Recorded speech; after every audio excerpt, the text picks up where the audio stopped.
MBBS in just 16 lakhs. Kyrgyzstan, Central America, Russia, Georgia. Orbit Global Education.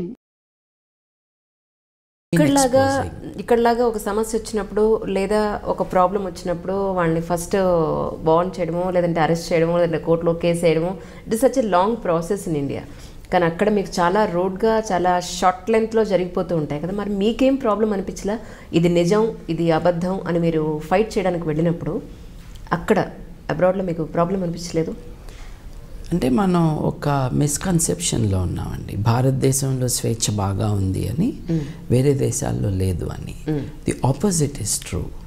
మనము ప్రపంచ దేశాల్లో freedom index అని ఒకటి ఉంటుంది.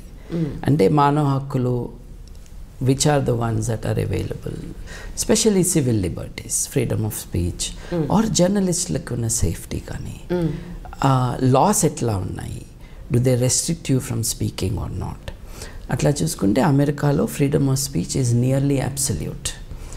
మనం ఏదైనా అనొచ్చు, ట్రంప్ని అనొచ్చు, ఎవరినైనా అనొచ్చు. చాలా తక్కువ లెవెల్లో రెస్పాన్స్ మనల్ని డ్యామేజ్ చేసినట్టుగా ఉంటుంది. Individuals may respond but the system will not touch you. యూకేలో కూడా అంటే defamation laws are dangerous in UK. రష్యాలో ఇద్దరు పోట్లాడుకుని యూకేలో కేసు పెట్టుకుంటారు, ఎందుకంటే అక్కడ చట్టం గట్టిగా ఉంటుంది. అది అట్లా ఉంటుంది. ఫ్రాన్స్లో నేను పబ్లిక్ స్పీచ్ ఇస్తూ, it was one of the biggest speeches I have given. Big అంటే in terms of audience, people over there. ఒక 15,000 మంది ఉన్నారు ఆడియన్స్గా. మామూలుగా వెస్టర్న్ కంట్రీస్లో 100 మంది మీ మీటింగ్కి వచ్చారంటే అబ్బా ఎంత గొప్ప మీటింగ్, ఎంత పెద్దది అని అనుకుంటాం.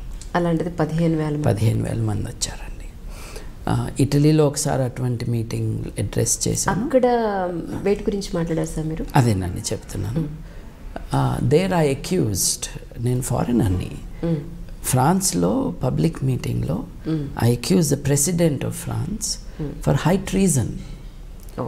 హై ట్రీజన్ అంటే దేశం యొక్క సమగ్రతకి వ్యతిరేకంగా పనిచేస్తున్న వాడేవి నువ్వు అని ఆ దేశాధ్యక్షుడిని, ప్లాస్ ద లా రిపబ్లిక్ అంటే ప్యారిస్లో సెంట్రల్ పార్ట్ ఆఫ్ ప్యారిస్, అంత పెద్ద మీటింగ్లో టీవీల వాళ్ళందరి ముందు నేను అన్నాను. నా మీద చర్యను తీసుకోలేదు. అంటే యాజ్ అన్ ఇండియన్ మీరు అక్కడికి వెళ్ళి వాళ్ళ దేశ కాలమాన పరిస్థితుల్ని పాయింట్అవుట్ చేస్తున్నప్పుడు కూడా మీకు ప్రాబ్లం రాలేదా అక్కడ? అవి లార్జ్లీ ఫ్రీ కంట్రీస్ అండి. Okay. And the point was not a personal attack. ఇప్పుడు ఫ్రాన్స్లో సెక్యులర్ వ్యవస్థ ఉంది. అక్కడ లయిసితే అంటారు. లయిక్ అంటే societies and governments, states should conduct there affairs without religion. అంటే వ్యక్తులకి మతం ఉండకూడదు అన్నది కాదండి పాయింట్. రాజ్యానికి అట్లాగే సమాజంలో సోషల్ మ్యాటర్స్లో మతం అన్నది ఉండకూడదు అని, దాన్ని వీకెండ్ చేయడానికి ప్రయత్నం చేస్తూ ఉన్నాడు ప్రెసిడెంట్ సార్కోజీ గారు. ఆయన అంటే నాకు పర్సనల్గా అసలు మంచి అభిప్రాయం లేదు. But what he has done is a very dangerous thing, or what he was attempting to do. So నేను I raise my voice in solidarity with my French colleagues. నేను ఇండియన్గానే వెళ్ళాను, but I'm also a leader of the international humanist movement. అది కెనడాలో జరిగినవి కానీ, ఫ్రాన్స్లో జరిగినవి కానీ, జర్మనీ కానీ, స్లోవాకియా కానీ, పాకిస్తాన్ అవ్వచ్చు, బంగ్లాదేశ్ అవ్వచ్చు, శ్రీలంక అవ్వచ్చు, ఏ దేశం అయితే ఏమైంది, మనం we are talking about the issues there. విదేశీయుడు వచ్చి మన దేశంలో మాట్లాడాడు అన్న స్పృహ మనలాంటి దేశాల్లో ఎక్కువ ఉంటుంది. అక్కడ అలా లేదు. It's a free society there relatively. So అక్కడ చర్చలు చేసే ఆగడాలు కానీ ఇవన్నీ కూడా బయటపెట్టింది నా కొలీగ్సే. They have been very active. ఈ దొంగ పాస్టర్లు వీళ్ళు చేసే మోసాలు, హిడెన్ కెమెరాస్ పెట్టుకుని స్టింగ్ ఆపరేషన్స్ చేసి వాళ్ళని బయట పెట్టడము, this is a regular activity for the sceptic rationalist movement in the western society. అక్కడ ఆ దేశాల్లో డామినెంట్ ఫోర్స్ క్రిస్టియానిటీ కాబట్టి శక్తి తగ్గిపోతూ ఉన్నా కూడా the dominant force is Christianity there. కాబట్టి వాళ్ళ ఫోకస్ అక్కడ it is on the deception. ఇప్పుడు ఈ $10s of billions రెవెన్యూ ఈ ఇండివిజువల్ చర్చెస్కి వస్తూ ఉంటుంది. ఇప్పుడు ప్రెసిడెంట్ ట్రంప్ గారు చేస్తున్న one of the most disastrous things ఏమిటి అని అంటే జాన్సన్ అమెండ్మెంట్ అని ఒకటి ఉన్నది. జాన్సన్ అమెండ్మెంట్ ఏం చెప్తుంది అని అంటే a church or charitable organization, religious charitable organization తన రిసోర్సెస్ని పొలిటికల్ పార్టీ ఫైనాన్సింగ్కి కానీ సపోర్ట్కి కానీ వాడటానికి వీల్లేదు అని చెప్తుంది. Already tax free. ఓకే, అంటే ఎవరికి వాళ్ళు డబ్బులు ఇస్తే ఆ డబ్బులతో ఒక ఎంపైర్ బిల్డ్ అవుతుంది. వీళ్ళందరూ కలిసి ట్రంప్ గారికి డబ్బులు ఇవ్వటానికి చట్టం ఒప్పుకోదు. ఆ చట్టాన్ని మారుస్తున్నారు ట్రంప్ గారు. Which means American politics will be polluted by this immoral earnings of the church. So అటువంటి డేంజర్స్ ఉన్నాయి. అక్కడ ఫైట్ చేసేది, దీన్ని రెసిస్ట్ చేసే వాళ్ళందరూ కూడా they are my colleagues in the international movement. ఎప్పుడైనా రమ్మంటే సపోర్ట్కి మనం కూడా వెళ్తాము. ఓకే, ఫ్రాన్స్లో చేసినట్టుగా. కోర్స్ నేను ఇంగ్లాండ్లో బేస్ ఉన్నప్పుడు రైలు ఎక్కితే ఫ్రాన్స్కి వెళ్ళిపోవచ్చు. సో ఫ్రీక్వెంట్గా వెళ్ళి అక్కడ ప్రొటెస్ట్ కానీ అవి చేసేవాళ్ళం. When I'm based here it is not that easy to regularly interview.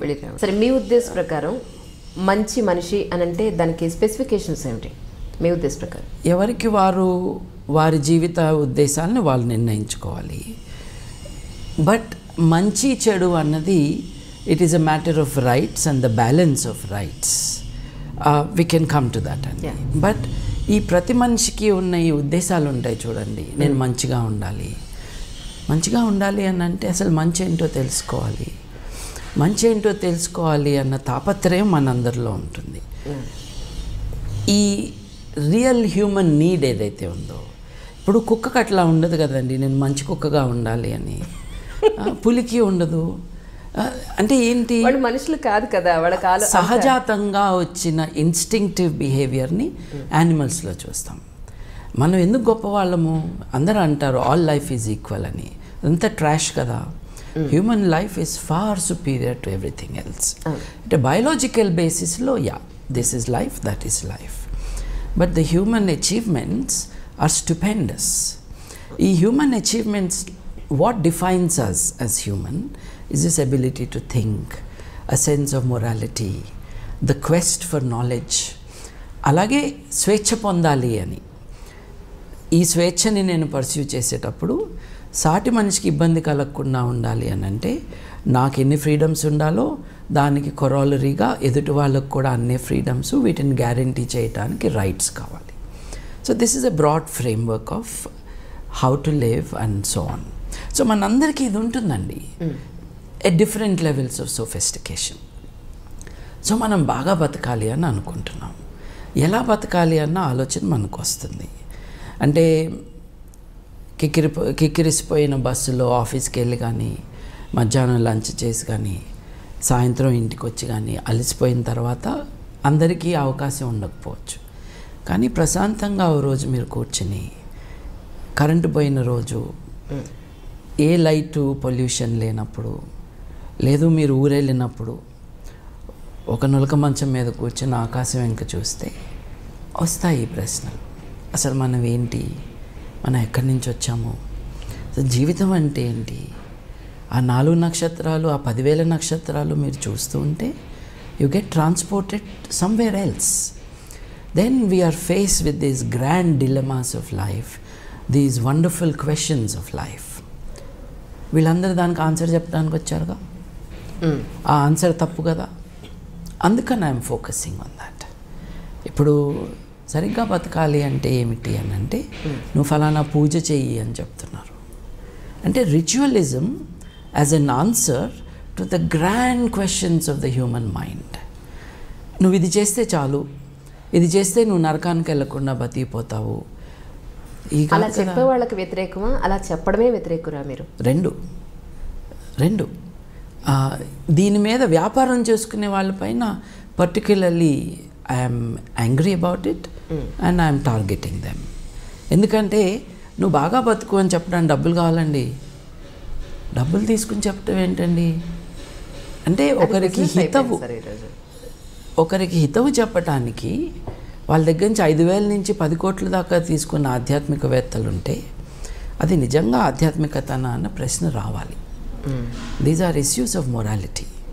మనం మనిషిగా మనిషి బతకాలి అని చెప్పడానికి ఫీజు తీసుకోవడం ఏంటండి? That is my question. ఏంటంటే మేము సర్వసంగ పరిత్యాగులు అన్న వాళ్ళకి ఇన్ని వేల కోట్ల రూపాయల ఆస్తులు ఉండటం ఏంటి? నేను డబ్బు ముట్టుకొనగా నా శిష్యుడికి ఇవ్వు అనటం ఏంటి? అంటే this shows a duplicity, this shows a falling in morality. ఇప్పుడు this can be done this way, it has to change. ఒక్కొక్కసారి మీరు మెత్తగా చెప్తే కుదరదు, ఛాలెంజ్ చేయాల్సి ఉంటుంది. My challenge is to those who are making a business of the noble quest for freedom, for meaning in life, for knowledge, and therefore for truth.